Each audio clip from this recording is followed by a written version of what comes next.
Hey everybody, welcome to the show. We're going to have a good time today. We're going to talk to you about so many exciting things we've got going on.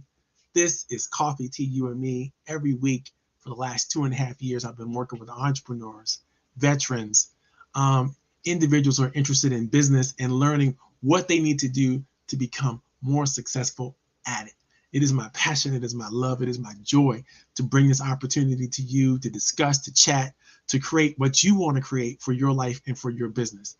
Ladies and gentlemen, if you've got any questions, if you've got any thoughts, I want you to put them in the chat. We are broadcasting live right now on Facebook, LinkedIn, on YouTube. We want to give you a shout out. We want to make sure we recognize your business wherever you're calling in from, wherever you're showing up from. Put your information in the chat. Let us know who you are, where you are, what your business is. You want to put your websites in there, your phone numbers, your contact information, a deal that you want to offer. Put it all in the website. Let's do what we can to make this as business friendly as possible. I couldn't do this without the people that support me. And I want to share with you some of the back of the office kind of things that go on in my world. For those of you who know me, you know that I am one of the co-founders of the Roundtable. Now, the Roundtable is just more than a business opportunity for me. It is an excellent opportunity to incubate my thoughts and ideas on what needs to happen for professionals to create the kinds of relationships they have to create to be so phenomenally successful. Now, this has been researched for a long time, but I want you to understand that people who have professional relationships, the right kinds of professional relationships in place before they need them, are 9 times more successful than those who build the relationships and the structures backwards, meaning they build it based on transaction, and then they use transactions to justify and rationalize their relationships, when you should be using relationships first to rationalize and justify your transactions. Now, I know a lot of you entrepreneurs out there are like, yeah, but I got the best product and I got the best service and I'm the best at what I do. I have much more experience than everybody else. I'm more talented. I'm smarter. All that could be true and probably is true. But if you don't have the right people in place to receive the information that you need to share with them in order to empower them to support the dreams and the efforts and the things that you're trying to keep in front of you. And I don't care whether you are in corporate America, if you are as an entrepreneur by yourself, if you have a company large or small that you're a part of, or you're a board of directors or chamber of commerce, no matter where you are, you need your own individual inner circle. You need your own circle of trust. People inside that circle that are diverse, open to new ideas, bring new creativity to the table, and support your hopes and dreams. If you don't have that, then you're going to limp along at the success game. And what's going to happen is you're going to be successful in the short term of almost anything you want to do. I mean, if you put your head down and you work hard enough and you practice and you rehearse and you do all the things you need to do, you can be phenomenally successful. Don't get me wrong. But when you bring people with you, when you bring the right people with you into anything that you do, the success that you can experience becomes exponential. Now, it can also be tragic. That means you have to have the skills to know how to get into and out of relationships that you've built and make room for new relationships in order to make room for new opportunities and new ideas and new successes. So everything we do at the Roundtable supports that mission, supports that understanding. It's how we can help other professionals and key members of your world fall in love with you to the tune of, their willingness and ability to support your hopes and dreams in a way that's magical for you. That's what we're all about. And I owe the thanks of this program and every other thing I do to groups like the Roundtable, who taught me how to network, taught me how to build professional relationships, taught me how to express the things that need to be expressed in order to create the kinds of trust that must be created so that I can create the leverage. In fact, the Leverage Up conference, what I just came out of a couple of weeks ago, has been born out of all of that learning and on the digitization and the cumulative effort of all of that learning, all put into one place. And so if you hadn't had a chance to attend the Leverage Up concert, or you want to be a partner or a sponsor in pulling off the next Leverage Up concert, conference. It's a virtual conference. I've been doing them. I started doing my first one back from COVID, was a couple weeks ago, but we're going to do some more. We're going to do 4 every year from now on out, I think, or for as long as the good time lasts. I'll put it that way, because I want to make sure that it's as long when it becomes no longer effective and no longer a useful tool for entrepreneurs and business leaders, we're not going to do that conference anymore. But for right now, it is the smartest, I say, and this is just my opinion, it is one of the smartest, most effective uses of your time and your talent when it comes to developing relationships, creating the right opportunities and ideas for people. This is a conference that you don't want to miss. You don't want to miss supporting. You don't want to miss being a part of it. You don't want to miss it, period. And I don't have a date for the next one. In fact, if you guys have some suggested dates, go ahead and pop them in the chat. Let me know what's going on out there. There's some suggested dates for the next conference. And it doesn't matter whether you're watching this live today or you're watching one of the recordings that's going to be happening a little bit later on. The virtual conference is just an amazing opportunity. Okay. Also want to talk to you about the roundtable, talk to you about the virtual conference. Also, you want to talk about the holidays. Now, I understand, guys, it's the holidays. Holidays is coming. And what better time to talk about and think about planning for the excellence that you have to plan for your business. So at the end of the series that we're in right now, and I'll talk to you about that in a couple minutes, we're going to get into a brand new series that I'm going to create from scratch. And it's going to be about how to plan for well-being in 2023. How can you plan for well-being in 2023? Whether you're an entrepreneur or business leader, wherever you are, we're going to be talking about well-being. How do you do it? How do you create it? What does it look like? What does it feel like when you don't have it? How do you know that it's time for you to really ramp up, put some major investments of time, effort, and energy into communing with nature, learning how you work with the universe around you, and how does all of that tie into where you're going and how can you be more successful with it? We're going to be chopping that up for the whole month of, I would say, about halfway through December and the whole month of January for sure. We're going to be into well-being and what does it mean? How do you use it? Every definition you could possibly think of. What are the great ones thinking? How are we going back to the ancients in terms of what we thought about in years bygone? This is going to be a lot of fun. I'm going to have a lot of fun putting it together. I hope that you tell everybody about the series coming up. It's going to be great. I'll give you more details as they come. But right now, this is where we are. Today's topic is going to be continuing on the series we're talking about in communication. We're talking about clarifying and clear communication. How do you get to those moments of clarity where your communication can become so much more effective than when you're second guessing things or when things are unclear and ambiguous. One day I'll learn how to speak English. But we're talking about that kind of good stuff. So it's going to be a lot of fun, and we're going to get right to it after this moment.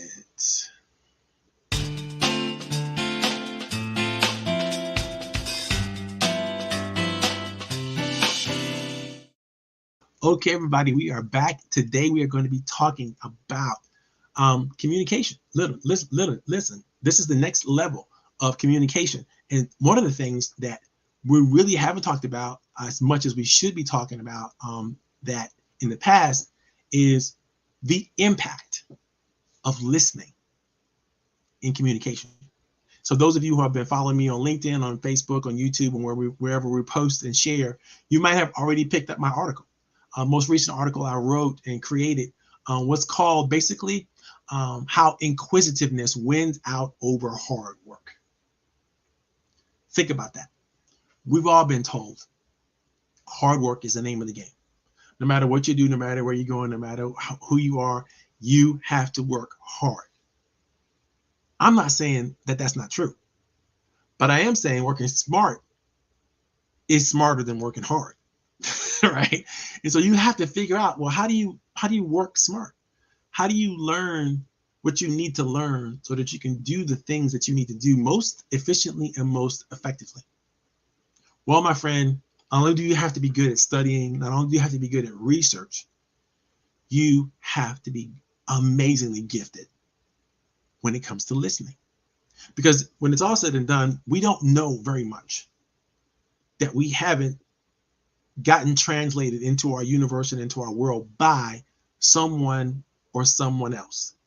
So when you think about it, everything we do, everything we say, everything we share, everything we become as we grow older and more mature and wiser in what we do is literally a translational situation where people are transmuting and translating information to us from other places.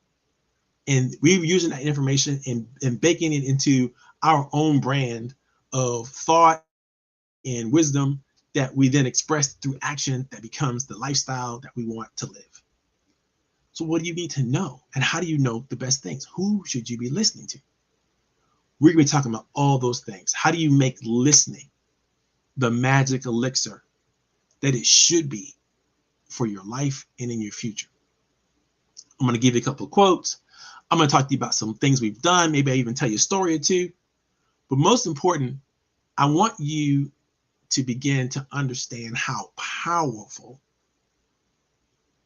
the listening tool can be. And let me start off with sharing a couple of quotes. The first quote I want to share from you is from Tanveer Nasir.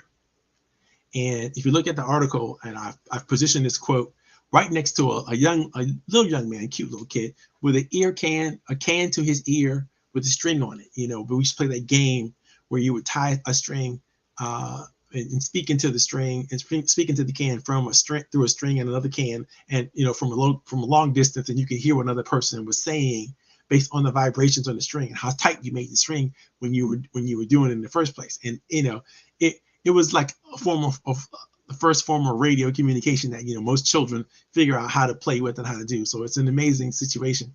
But here's the quote: listening is not simply hearing what others are saying. It's giving them the space to contribute. So if you think about how powerful listening really is, when you learn to not try to suck all the air out of the room with what you have to say or what your intentions are, when you learn how to set up a scenario where the people around you can express their thoughts and opinions and ideas, and they can end up helping you transfer the information that you need to have transferred to you, so that then you can then use that information as fodder for igniting the fires to whatever you want to create in your life. But there's a way that you need to listen in order to make this really, really, really work. There's another quote that gives you a sort of example of what I might be talking about here. Roy Bennett, who wrote The Light in the Heart, wrote this: listen with curiosity, speak with honesty, act with integrity. The greatest problem within communication is we don't listen to understand, we listen to reply. When we listen with curiosity, we don't listen with the intent to reply. Then we listen for what's behind the words. Communication is such an important tool. It's such an important gift that we all have the opportunity to share. But what's most important in any lesson that anybody could ever teach you about communication is learning how to listen. Let me give you a story of a wonderful person. And so, you know, the person is fictional. She's made up of a conglomerate of many different clients that I've had the chance to serve over many, many years. And this is the story of Inez. Inez ran one of the most successful dental practices in Northern Virginia. With zero formal business education, she was able to acquire and grow 3 separate offices specializing in orthodontics, with 2 or more that were slated to open in less than 6 months. She'd done everything right. She's taken all of the classes that were in her local SBC. She's gone to all of the small business development training that was available to her for free. She used all the tools that the country, the nation, the state, and the government has to give to share with her, even the nonprofit organizations, everybody. She's done it all. Because she didn't have any formal business education, she wanted to make sure she knew what she was doing before she opened up her office. And she did a great job with all that stuff. Now, she was able to successfully procure all the funds that she needed to procure to acquire and hold all the offices and businesses that she was running. By any measure, she was tremendously successful. But here's Inez's problem. By age 42, she'd realized that after 20 years of hard work developing her expertise, growing her businesses, she had very little to show for her efforts. No family, no children, no body to support, no community, no good friendship relationships. I mean, she really was a little workaholic. And there's simply no way, and she knew this, there's no way she could sustain this pace for the next 20, 30 years of her life and her career. She didn't see herself, being alone all this time, and only having whatever financial success there was to show for it. This, in her mind, as a medical professional, wasn't a healthy lifestyle. Her businesses, although successful, were operating on razor thin profit margins. I know a lot of you entrepreneurs know what that's all about. So she had no immediate family. She had no partners. This wasn't tenable. This wasn't going to be able to be a long-term lifestyle solution. She really needed to find a way to get her time back. She really needed to find a way to get herself back in charge of her own life.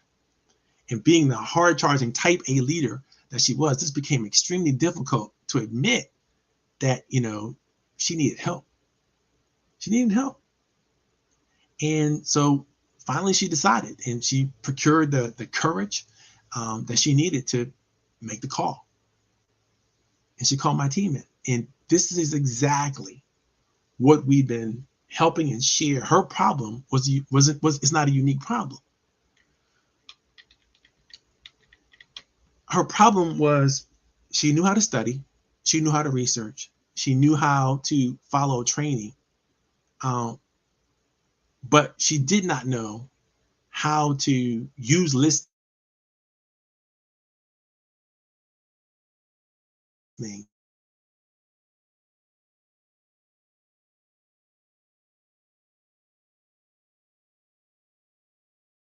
up to you no matter what you're doing, no matter where you are. So Bennett was exactly right with this. He said that when you listen with curiosity, what happens is you show others, those that you're engaging with, that you are filled with enough strong desire and willingness to try to understand who they are and how they hope to accomplish their hopes and dreams. This becomes so much easier for you to earn people's respect and admiration when you can listen with that kind of passion, with that kind of intention. You are basically opening the door for people to be themselves. And when you're really good at this and you're able to show some admiration for the persons that they reveal as a result of your listening or your inquisition, you just see them open up just like a flower. And when you do this right, you learn how to spark curiosity. You learn how to deepen the relationships that you currently have, as well as open yourself up to newer relationships. Because if you're like me, so it's like I like to play the game, right? I like to find, a new person. It doesn't even matter. Sometimes I'm doing it for fun, but it's always useful, right? So I don't want you to think I'm manipulating or using people, but I like to get into new relationships. I like to try on new conversations with new people, just to see where the conversation can go and to see where the relationship can go. That somebody that doesn't look like me, doesn't think like me, I might not bump into it in normal social settings. And so I will try to open up my networking sphere, so to speak, and then communicate and actually commune with another person actually develop a quality conversation with another person, and maybe even start a relationship with another person. This is how I do it. It's really, really important that this is the methodology. First part of the methodology is I have genuine inquisitiveness, right? I am genuinely interested in the person that I'm engaging with. Genuinely want to be, I want information. I want to know something about them. I want to know who they are, why they are, what they do. In fact, I created a whole program called True Voice just to help people begin to ask the right questions of one another so they can expose their real voice to one another. It's an amazing program. If you ever get a chance to, you should use it to talk to me about it. I love working with it. But it's important to be inquisitive. That's thing number one. The thing number two you got to be now, you can't just be inquisitive, because you can ask people probing questions, right? But if you don't ask those questions and you don't respond to those questions in a meaningful, engaging way, then you're going to lose the momentum of the moment and you're going to lose the person. So you got to be interested, but only so interested that it's not creepy.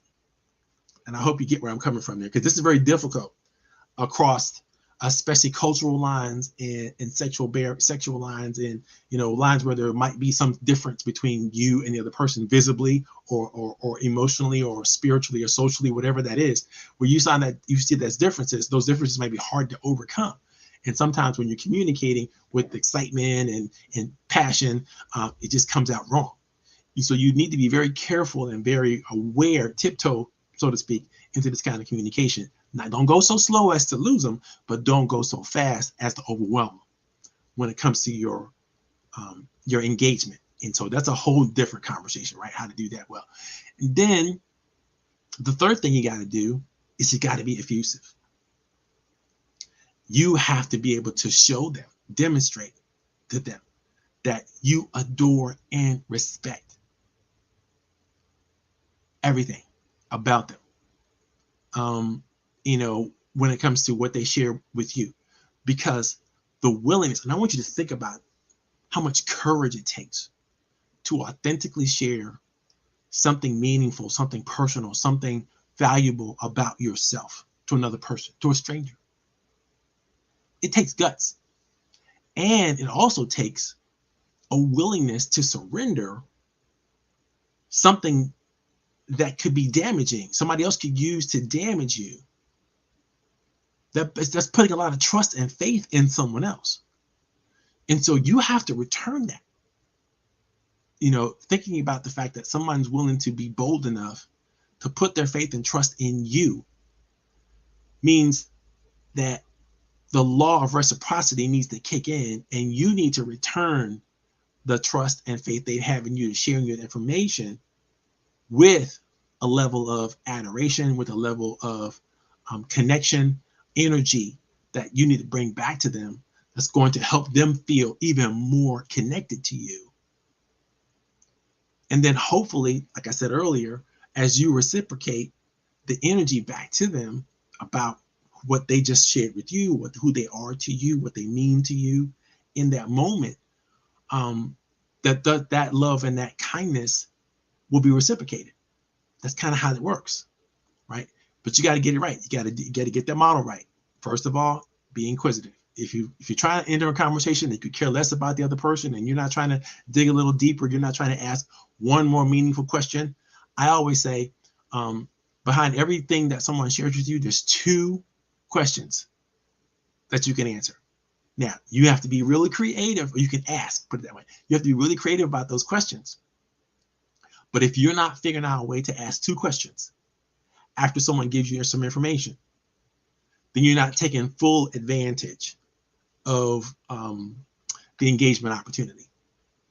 And you really do have to be engaged in this way. You have to be interested, and there needs to be a level of authenticity. And if you can't do this authentically, don't do it at all, because you don't want to fake it till you make it in this particular situation. So some of the things that people come up with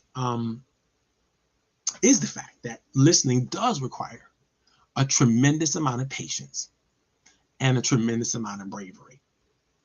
And I'm going to go one step further and tell you that listening requires technique.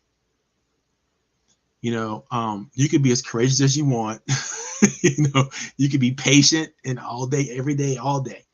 But if you don't deploy the right techniques, then you're going to have a problem. My buddy David Rome does a great job with spelling out some of the techniques that you might want to use to create in yourself the space that opens you up to the opportunity to listen to other people. Number one, mindfulness practice. Learning how to practice controlling your own thoughts and being able to suspend your judgment when you're listening to someone else. Very, very difficult to do. And it requires a lot of practice.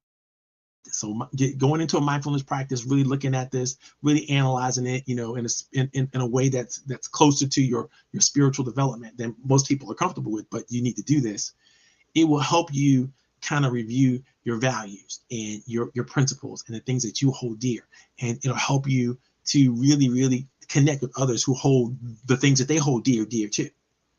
Right. So that's getting control of yourself. That's mindfulness. Right. And a part of that is also called the technique I want you to take a look at. And I got, if you're reading my article, you can hit the link right in there.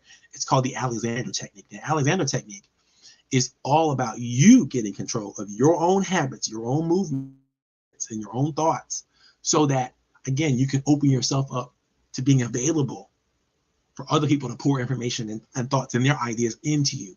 Again, without judgment, without blaming or shaming or coming back with any kind of retort that would make people feel uncomfortable. You want people to feel comfortable when it's all said and done. And then thirdly, you should learn the art of focus. And again, there's links to all of these in my article on ways that you can go back and get to the research behind a lot of the stuff. But all of it boils down to this.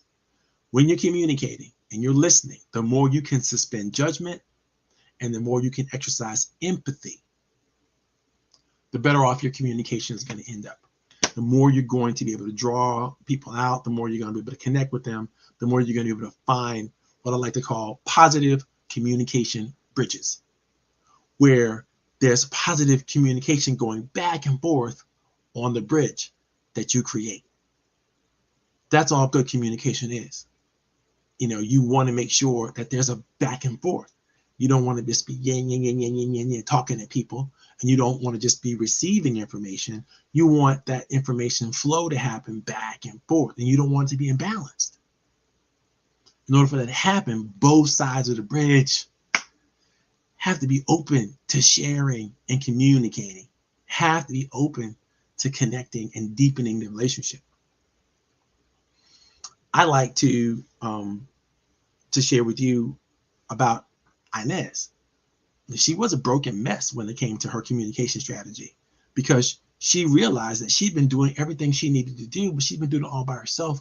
In order for her to grow, in order for her to get some space, in order to get the life she wanted to get, she's going to have to open herself up and challenge herself to reach out to other professionals, other industry leaders, other people around her who could, if there was a relationship, could support her hopes and dreams. And she needed to do this across the board with new employees. She needed to do this with stakeholders in terms of her business, and people who might be willing to invest in her business, family members who she had been kind of snubbing for the last few years. There's people that she needed to reconnect with, and her old college and professional buddies she needed to reconnect with that she hasn't really been, actively involved with communicating with. And she needed to learn how to do that, rebuild those relationships and build those communication bridges. And once she did that, she used our Vision Quest 90 program in order to get back into the habit of communicating effectively with the right kinds of people in the right kinds of way, and build her skills when it comes to communicating, both listening as well as speaking and sharing information. Once she did that really well, in just 120 days, she was already looking in the right direction. I recently heard that now she's got a board of directors that's on board. She's got several hires on the board and several partners that have come through and decided to go into partnership with her. She's got plenty of time flexibility now, which is what she needed in order to, but she also needed the tools. She also needed the skills of how to go back, repair, and build new relationships. And that's what we're able to give to her. And anybody could do this. anybody could practice the art of positive communication bridges. Anybody could be a conscious collaborative leader, right? Those are the things that we could do for one another and do for ourselves. What could you do? How can you grow your listening game? There are lots of exercises that I have here in the article that I put in front of you guys. And for those of you who are watching this, I'm going to post that article so that you can see it. But lots of exercises, it's 4 different exercises. I'm going to challenge you to go through the exercises. Try some of them out. I promise you, you're going to become better. Going to become better, but you're going to have to work on it. And you're going to have to use the right skill sets. Active listening skills are what you need. Not passive. You don't want to be listening and just don't say anything or don't do anything. You want to do exactly what I said, that 3-part, strategy. You want to be able to, hang on, I can find my own strategy now. You want to be able to be inquisitive, you want to be engaging, and you want to be effusive. And you got to figure out a way to include all of that into your positive communication. And then you'll be able to build positive communication bridges with almost anybody. And when you're really good at that bridge has been up for a while, guess what you get to do? You get to build a collaborative partnership. And at that point, you are taking the strengths that you have and pairing them with the strengths of other people and creating strengths that neither one of you could do in a magnificent way. And the more people you can do this with, the stronger you become. The stronger you become, the stronger they become, the stronger we become. The whole community grows and the whole situation becomes better for all of us. This is the call of all leadership when you ask me. That's kind of how I think about it. I don't know if you feel about it, but I'd be more than happy to hear and talk about that. As you move through life, as you move through business, make sure that you're building those bridges. Make sure that you are creating the collaborative space. As I said earlier, when you listen well, you give people permission to show up in their authentic self. And if you're good at this, not only do they show up in their authentic self, they feel good about showing up as their authentic self, and they feel good about you because you provided the platform by which they even see greater parts of themselves. Proactive listening is just the calling, I think, of all leadership. And I think anybody who's doing it well should be thinking about getting there and doing it right. I see my girl Alexis is out there on Facebook. My girl Annette is out there on Facebook as well. And my boy, Coach James Bond, is in the house. It is so good for you guys. Do me a favor. If you got information about your business, information that you're planning, anything that you want to share with the listening audience, go ahead and put it in there. If you put it in the chat, if you got communication issues out there, you have questions or anything you want to talk about, put it in the chat. I want to try to make sure we create as much of an engaging moment as possible for as many as we possibly can. And I want to put I forgot to post that article. I got to post this article for you guys. And I'm going to do that before we close out today. So while I'm searching the article and finding it and creating it for you guys, do me a favor. If there's anything you want to have to think about or to post or to share, go ahead and put that information in the chat. And let's make sure that we tell as many people about the wonderful things that you're doing. How are you becoming a better communicator? That's the question. What things do you think you need to be able to do better? Do you need to be able to ask better questions? Do you need to be able to engage more? Or do you need to really know how to be, I'm going to say, correctly effusive with others? What's your favorite thing, and what do you think you could do better at? And let's see if we can't get some engagement going in the chat over there.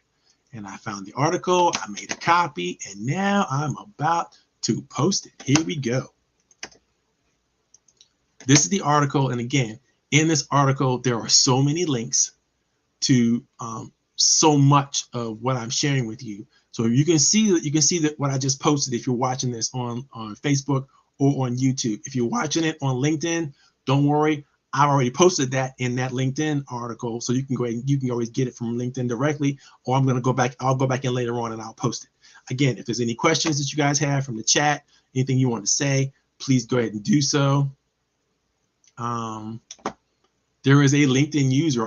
This person didn't even identify themselves. I guess they must not be a friend of mine or connected to me. They said that, hello, let me see if I can read this out loud. Everybody. Hello, everyone. I help sales representatives to succeed in their careers through mindset shifts and planning using tools and deep listening to ensure they achieve their goals. I am an international business coach based in the USA. Well, thank you very much. I'm glad you're able to put that nice little advertisement in for yourself. And that's great. But we can't find you because we can't identify with you. You're just LinkedIn user. And so if you can LinkedIn user, put your information, your business information out there so that people can contact you. That's great. I like to support other businesses and other business coaches. It's my favorite. Like I said, my brother James Bond says, "Teach, brother." Thank you very much. I appreciate the feedback and the love, and I just can't tell you how much it means to me to have people like Brother Bonds that come on and just share even a slight bit of information is also wonderful. And this is my girl Annette Smith. This is her Vision of Gratitude website. I highly encourage you, if you get a chance, go visit it. It's amazing. She's doing some amazing work with people, especially now at this time as we approach the holidays. A lot of us may be experiencing some anxiety and some stress, and it doesn't have to be that way. You do have to get in touch with that gratitude. You have to get in touch with that part of yourself that learns and knows and practices forgiveness. Oh, this is the person. This is Alexis Lex. Well, there you go. Now we know how to get in contact with Alexis, because on LinkedIn they didn't give her a chance to report who she really was. This is Facebook. And so, okay, so if you saw her, I got it now, Alexis. I apologize, Alexis, because you have identified yourself. It's just that I was using the wrong tool, and I think you posted it both either on LinkedIn or on Facebook, but Facebook is the one who actually gave us your identity. So it's Alexis Lex, and there she is on Facebook. So I hope you guys are able to reach out to her.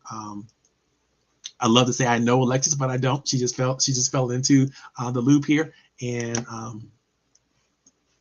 hopefully she's as great as a coach that I think she is. And so let's go for it. Okay, guys, we don't have any questions. It looks like you guys had a great time, learned a lot. I know I had a great time. I don't know how much great time you had, but I know I had a great time, and I definitely love, like I said, doing this. And we've been at this now for about 2 years, and we're looking for new sponsors and new partners. So if you're looking at an opportunity to even if you want to be on the show, let me know. If you want to be on the show almost any Friday, I'm open to new guests. I'll let you know what I'm going to talk about because I have an editorial calendar that goes out. So I don't want to be, I won't be talking about something that you hate, but that's not what I do anyway. But if you want to be on the show, it's on Friday, let me know. If you have an entrepreneurial venture or something that you want to give or share with people that could be useful, definitely let me know. I appreciate you. I love every one of you. And if you get a chance to give us a thumbs up or follow us on LinkedIn or Facebook or any other places we're going to do, definitely do that. Definitely connect with us. Definitely engage with us. My information is scrolling across the screen. Oh, got to tell you right now. Good stuff. I am offering unprecedented pricing on my coaching services. Other coaches, they're gonna hate me for this, but I just really don't need to charge a lot of stuff that we charge for. I gotta tell you guys, but I'm trying to open up. I'm trying to make things as accessible as possible. But you're gonna have to give me a call. Give me a call. Let's talk about it. Let's talk about what you need. Let's talk about where you are. Let's talk about where you are in your business. Even if you're just starting up, there's probably some information I can give you and some information I can share with you for free. But you got to talk to me. There we go. That's how that is. And my information is scrolling across the screen. So your ability to communicate, reach out, communicate, and talk to me is limited to your willingness to do so. I love you guys. Thank you very much for your attention. I had a great time. See you next week at Coffee, Tea, You and Me. We'll be finishing up on our communication strategy, and we're going to start to think about rolling right into well-being. What do you need to do to plan for a successful 2023? Talk to you soon.